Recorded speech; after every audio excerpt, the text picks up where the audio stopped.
Sige, pasok ka. Dito sa lilim.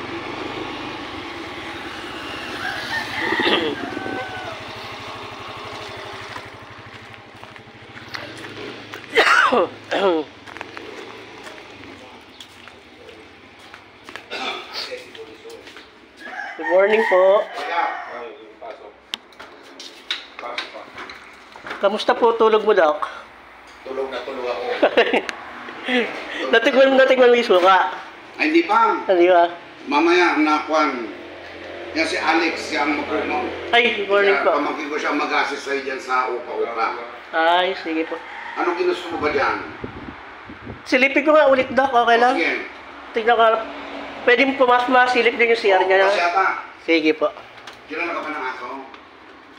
Kinala ng aso at kanimot. Hanggang taon.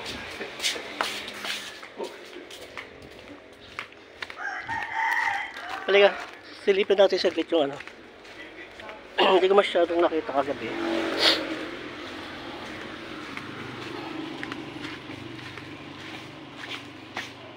Saan dyan? Yung dito lang po, sige. Pero alin pa ba mas maluwang yung dito, ano? Ayan yung ulo. Sige. Tignan ko nga din tayo yung ano. Sige. Kaya may aso, baka maabot ka. Mabot na.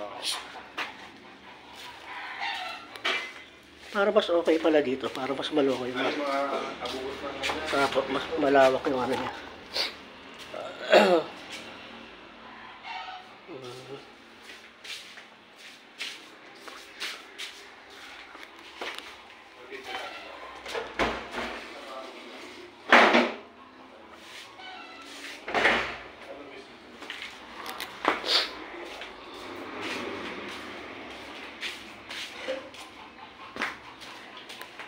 Doon pa maluwang yung kwarto, no? Kaya lang, ito naman malawak naman dito sa kusina, ano.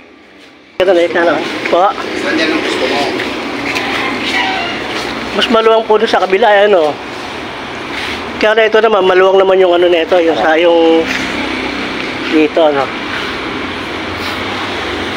At parang malinis. Opo. Ang pinakamaluwag yun, doon. Opo. Pagka-series mo. Opo, yung pinaka-terrace.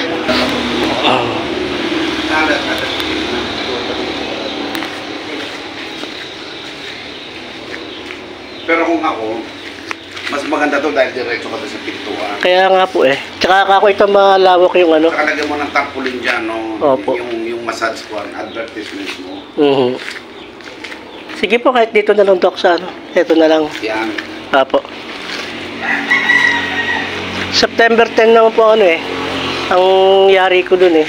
O basta sabihin mo na lang na before parang malinis. Opo.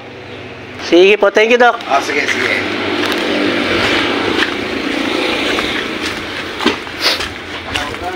Maganda kasi highway. Tapos maano yung ano, yung ambience.